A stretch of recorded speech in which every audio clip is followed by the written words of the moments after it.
नमस्कार student, Gurugram teacher training college जट 5 में आपका स्वागत है। हम बीएड प्रथम वर्ष का सिलेबस है उसके अकॉर्डिंग चल रहे हैं।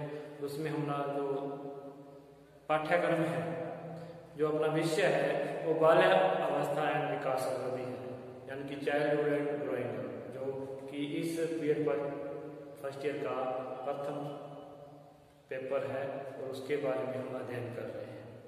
तो बीएड प्रथम वर्ष के अंदर हमने जो इकाई 1 के अंदर जो हमने स्टार्ट किया था कि शिक्षा मनोज्ञान क्या है, शिक्षा क्या है, शिक्षा मनोज्ञान के अंदर क्या संबंध है, और इसके बारे में इसके उद्देश्य या इसकी प्रकृति के बारे में हमने चर्चा की थी। तो इसकी कुछ परिभाषा भी हमने देखी थी कि शिक्षा मनोज्ञान के अंदर व्यक्ति के जन्म से लेकर के वृद्धावस्था तक की शिक्षा से संबंधित विषयों का अध्ययन किया जाता है कि वो क्या सीखता है, जन्म से लेकर के वृद्धावस्था तक क्या सीखता है, उस सब का जो अध्ययन है वो शिक्षा मनोविज्ञान के अंदर किया जाता है। उसके अनुभव है, उनके वर्णन है, उनकी व्याख्या है, इन सब का जो वर्णन किया जाता है वो शिक्षा मनोविज्ञान के अंदर किया जाता है। तो हमने कुछ परिभाषाएं इसके अंदर देखी थी, जैसे क्रो एंड क्रो की है, स्किनर की है, ट्रोर की है, या फिर अपने युड है, युड की परिभाषा भी देखी थी। इस प्रकार से हमने शिक्षा मनोविज्ञान के अंदर ये पाया कि मानव का जो व्यवहार है उसका अध्ययन शिक्षा मनोविज्ञान के अंदर किया जाता है।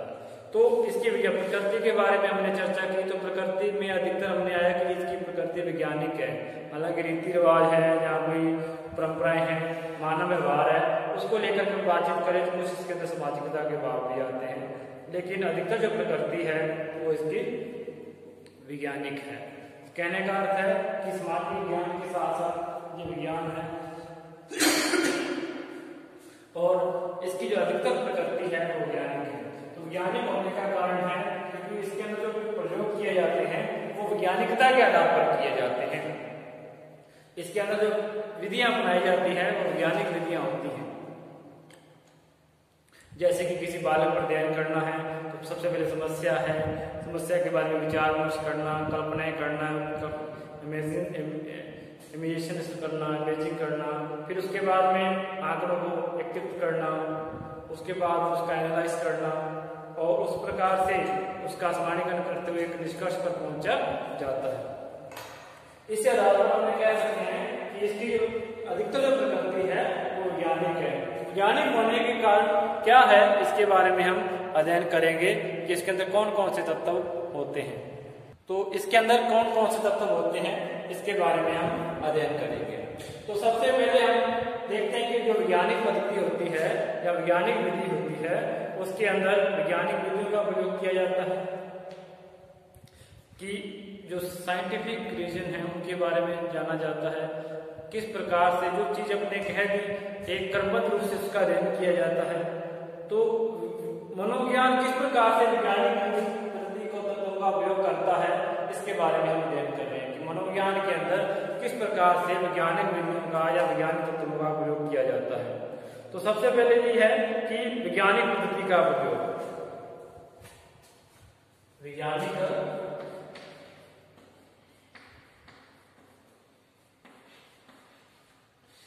पद्धति का प्रयोग। तो शिक्षा मनोविज्ञान के अंदर किसी भी समस्या को हल करने के लिए वैज्ञानिक विधियों का प्रयोग किया जाता है। उसके अंदर जो फैक्ट है उनको देखा जाता है, उसके आधार पर ही अध्ययन किया जाता है। उसमें जितने भी सोपान होते हैं, उपयुक्त सोपान होते हैं, उनका अध्ययन इसके अंदर किया जाता है। तो जैसे कि वैज्ञानिक विधियां हैं, वैज्ञानिक विधि ज्यादातर तथ्यों पर निर्भर करती है, जो तथ्य होते हैं, फैक्ट होते हैं, उन पर ही भरोसा करती है। मूल्यों पर कम भरोसा किया जाता है। मूल्य के अंदर कला के अंदर अपने मूल्यों का महत्व देते हैं या मान व्यवहार में मूल्यों का महत्व देते हैं। लेकिन जो शिक्षा मनोविज्ञान जो वैज्ञानिक पद्धतियां हैं वो सिर्फ फैक्ट देखती हैं। कार्य होने के पीछे क्या कारण है, कार्य और कारण के जो संबंध होता है उसके आधार पर वैज्ञानिक विधियों का प्रयोग किया जाता है। इसी आधार पर ही शिक्षा मनोविज्ञान के अंदर इन विधियों का प्रयोग किया जाता है। तो कहने का अर्थ है कि इन विधियों के अंदर तथ्यात्मकता होती है। नंबर 2 है तथ्यात्मकता।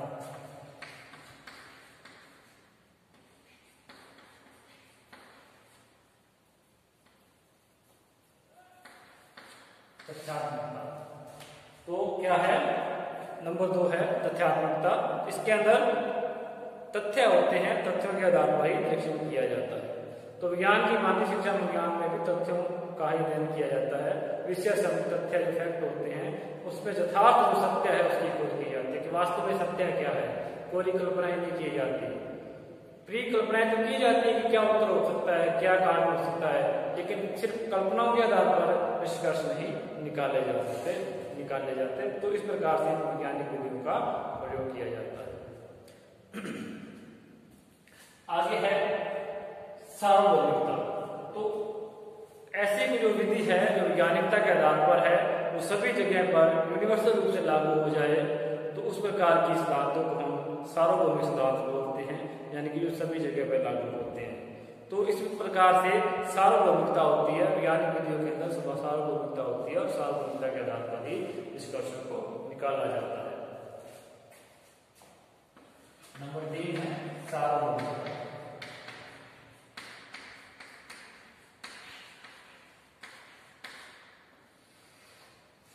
तो नंबर 3 के अंदर हम कह सकते हैं सार्वभौमिकता है। तो सार्वभौमिकता के अंदर हमने बताया कि जो निष्कर्ष निकाल दिया वो प्रत्येक स्थान पर सही होगा, प्रत्येक स्थान पर उसका प्रयोग किया जा सकता है, उसको निकाला जा सकता है, उसको निष्कर्ष को प्राप्त किया जा सकता है। और सबसे जो इम्पोर्टेंट चीज होती है, जो वैज्ञानिक पद्धतियां होती है उसके अंदर वैधता होती है, वैलिडिटी होती है, वैधता प्राप्त करते हैं, सभी लोग उसको मानते हैं।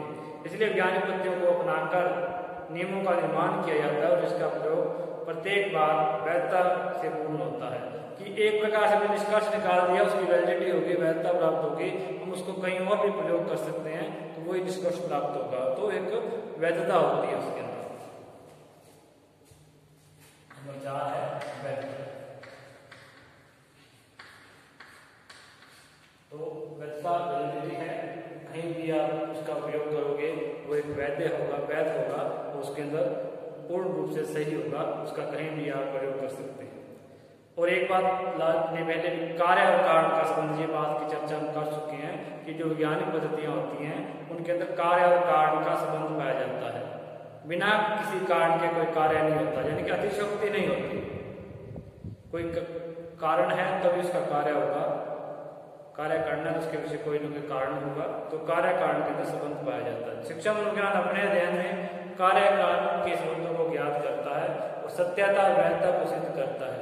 मानव विज्ञान में क्या के साथ साथ कैसे का भी अध्ययन किया जाता है कि जो क्या हो रहा है और कैसे हो रहा है, क्यों हो रहा है, ये सब का अध्ययन इसके अंदर किया जाता है। तो कार्य कारण का संबंध नेक्स्ट पॉइंट इसके अंदर कह सकते हैं जो वैज्ञानिक विधि के अंदर कार्य कारण का संबंध।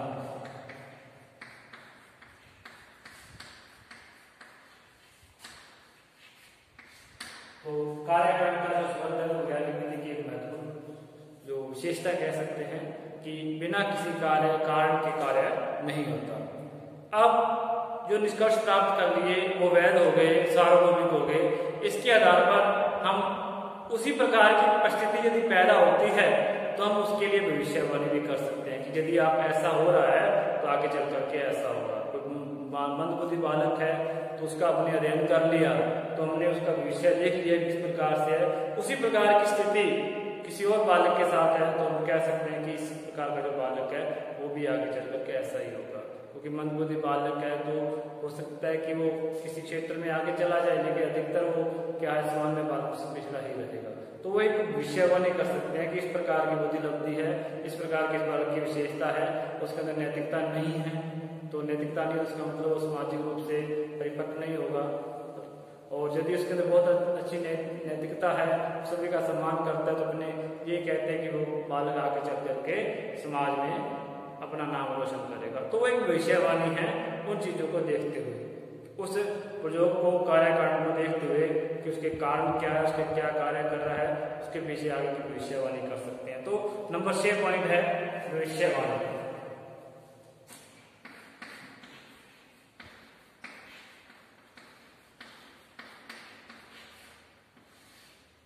तो इन 6 पॉइंटों के आधार पर ही वैज्ञानिक विधि प्रयोग में ली जाती है। वैज्ञानिक विधि की ये विशेषता ही मान सकते हैं अपने कि जो वैज्ञानिक विधि है उनकी ये विशेषताएं होती हैं कि उनका जो कार्य कारण है कर्म मंत्र से अध्ययन किया जाता है वैज्ञानिक विधियों का उपयोग करते हुए, क्योंकि विज्ञान है तो वैज्ञानिक विधि का उपयोग करेगा और वैज्ञानिक विधि का उपयोग करते हुए तथ्यों के आधार पर निष्कर्ष प्राप्त करेगा, तथ्यों को आधार मानेगा, मूल्यों पर उसका कोई मूल्यों को एक प्रकार से उसका महत्व नहीं देगा। वो उसके अंदर जो भी निष्कर्ष आपने प्राप्त किए हैं वो सार्वभौमिक होंगे, सभी जगह मान्य होंगे।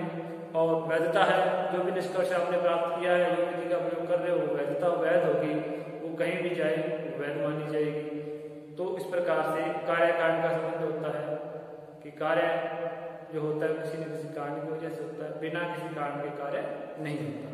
और इसी आधार पर हम कह सकते हैं कि जब हम किसी कर्मबद्ध रूप से अध्ययन करते हैं, एक निष्कर्ष पर पहुंचते हैं और उसके आधार पर हम उसी प्रकार की परिस्थिति को ध्यान में रखते हुए यदि किसी और का अध्ययन करते हैं तो हम उसकी भी उसके समान रूप से जो स्थिति है उसकी भविष्यवाणी कर सकते हैं कि इस प्रकार की कंडीशन है, उसके आधार पर आगे चलकर इस प्रकार से हो सकता है।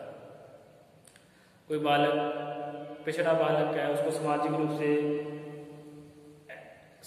से उसका विकास नहीं हो पाया है, उसको बौद्धिक संसाधन नहीं मिल पा रहे हैं, इसका मतलब उसकी बुद्धि लब्धि तो सही है लेकिन कहीं ना कहीं सामाजिकता के कारण पिछड़ा रह गया है, तो वो आगे चल करके उसकी भरपाई नहीं कर पाएगा। भविष्यवाणी कर सकते हैं कि वो कुछ सामाजिकता के आधार पर पिछड़ा रहेगा, उसको सामाजिकता का जो माहौल मिलना चाहिए वो नहीं मिला है, तो सामाजिक रूप से वो पिछड़ा रहेगा। तो इस प्रकार से हम भविष्यवाणी कर सकते हैं। तो शिक्षा मनोविज्ञान भविष्यवाणी भी करता है, इसलिए प्रत्येक क्षेत्र में आज मनोविज्ञान का बोलबाला है। शिक्षा मनोविज्ञान बालक को व्यावसायिक निर्देशन भी देती है, गाइड भी करती है, काउंसलिंग भी करती है। इसलिए अपनी रुचि के अनुसार हम व्यवसाय सोच सकते हैं कि आपकी विशेषताओं को ध्यान में रखते हुए, आपके अपने कह सकते हैं चरित्र को ध्यान में रखते हुए, आपके व्यवहार को ध्यान में रखते हुए आपके अंदर एक भविष्यवाणी कर सकते हैं कि आप इस क्षेत्र में जाएं। आपकी रुचि के आधार पर कि बालक की रुचि को ध्यान में रखना, बालक की योग्यता को ध्यान में रख करके हम कहते हैं कि ये बालक इस प्रकार कर सकते हैं। खेलों में रुचि है, पढ़ने में रुचि है, पढ़ने में भी कई विषयों में अलग अलग विषय में रुचि है, मैथ में है, विज्ञान में है या सामाजिक में है। तो सामाजिक में रुचि तो कहते हैं कि वो सामाजिक रूप से विकास करेगा, समाज के अंदर एक नेतृत्व की भावना पैदा करेगा। वैज्ञानिक में रुचि है तो वो एक वैज्ञानिक क्षेत्र में जा सकता है। तो इस प्रकार से अलग अलग रुचियों के आधार पर हम भविष्यवाणी कर सकते हैं और उसके लिए निर्देशन कर सकते हैं, गाइड कर सकते हैं उसको कि आपका ये व्यवसाय हो सकता है, आप इस क्षेत्र में आगे जाए। तो एक भविष्यवाणी अध्यापक इसीलिए शिक्षा मनोविज्ञान का ज्ञाता होना चाहिए कि वो बालक की विशेषताओं को समझ सके, उसकी योग्यता को समझ सके और उसके लिए एक मार्गदर्शक रूप में कार्य कर सके कि वो क्या है, बालक क्या कर सकता है, बालक को एक मार्गदर्शक के रूप में एक सही दिशा दे। इस प्रकार से शिक्षा मनोविज्ञान का जो ज्ञान है वो एक अध्यापक को होना चाहिए। इसलिए आपके पाठ्यक्रम में तो शिक्षा मनोविज्ञान का जो विषय है पढ़ाया जाता है, क्योंकि ये भी एक कार्य कारण है कि आपके अंदर जो विषय लगाया गया क्यों लगाया गया, क्योंकि इसके अंदर आपकी महत्वता है कि आप विद्यालय में जाओगे, विद्यालय में जाकर के शिक्षक बालकों के को आप गाइड करोगे, उनको शिक्षण कार्य करवाओगे, जिससे कि वो उसकी रुचि और उनकी जो विशेषताओं के बारे में आपको जानने का मौका मिलेगा। उसके लिए आप दिशा निर्देश भी दोगे उनको कि आप इस प्रकार से कार्य करें। ये तो इसलिए ये इसके अंदर भी जो आपके अंदर पाठ्यक्रम लगाया गया है उसके अंदर भी इसकी महत्वता इसलिए है कि आप एक शिक्षक बनने जा रहे हैं, शिक्षक का जो प्रशिक्षण ले रहे हैं, इसके आधार पर ही ये जो पाठ्यक्रम आपको लगाया गया है। तो इस प्रकार से हम कह सकते हैं शिक्षा मनोविज्ञान यथार्थ विज्ञान है, वास्तविक ज्ञान है। वास्तविक जो व्यवहार होता है उसका अध्ययन किया जाता है और मानव की जटिल, गतिशील, परिवर्तनशील जो समस्याएं होती हैं, परिवर्तन होता है, उनके बारे में भी अध्ययन करता है। तो इस प्रकार से आज जो शिक्षा मनोविज्ञान नवीन यंत्रों के माध्यम से जन्म के साथ साथ शिक्षा मनोविज्ञान अपनी यथार्थता की ओर बढ़ता जा रहा है और शिक्षा मनोविज्ञान अपने विकास की ओर बढ़ता जा रहा है। जैसे नई नई समस्या आती हैं, शिक्षा मनोविज्ञान भी उनको नए नए उपायों के द्वारा सुलझाता जा रहा है। तो इस प्रकार से हम कह सकते हैं शिक्षा मनोविज्ञान के अंदर वैज्ञानिक विधियों का प्रयोग किया जाता है और वैज्ञानिक विधियों के अंदर जो विविध तत्व होते हैं उनका प्रयोग भी इसके अंदर किया जाता है। तो अब आगे हमने जो कुछ चीजें, इनकी जो विधियों का प्रयोग किया जाता है उसके बारे में अध्ययन करेंगे कि कौन कौन सी विधियां होती हैं, किस प्रकार की विधियां होती हैं। तो शिक्षा मनोविज्ञान की विधियां एक महत्वपूर्ण टॉपिक है कि शिक्षा मनोविज्ञान जो अध्ययन करता है वो किन विधियों के माध्यम से करता है। इतना तो हमने अध्ययन कर लिया कि शिक्षा जो मनोविज्ञान है वो मानव के व्यवहार का अध्ययन करता है, मानव का किस प्रकार से विचरण करता है, किस प्रकार शिक्षा ग्रहण करता है, किस प्रकार उसका विकास होता है, और शिक्षा मनोविज्ञान के अंदर किस प्रकार से एक व्यक्ति सीखता है, व्यवहार करता है। तो मानव के व्यवहार का अध्ययन, यदि व्यापक रूप से देखें तो शिक्षा मनोविज्ञान है वो मानव के व्यवहार का अध्ययन करता है। तो उसके अंदर कार्यकारण के संबंध के बारे में कि बालक व्यक्ति क्या कार्य कर रहा है, तो क्यों कर रहा है, कैसे कर रहा है, इसके बारे में अध्ययन किया जाता है। तो यही है कि मानवीय व्यवहार के अध्ययन करने के लिए हमने पढ़ लिया कि वैज्ञानिक विधियों का प्रयोग करता है और वैज्ञानिक विधियों में कौन कौन सी विधियों का प्रयोग करता है, इसके बारे में हम अध्ययन करेंगे।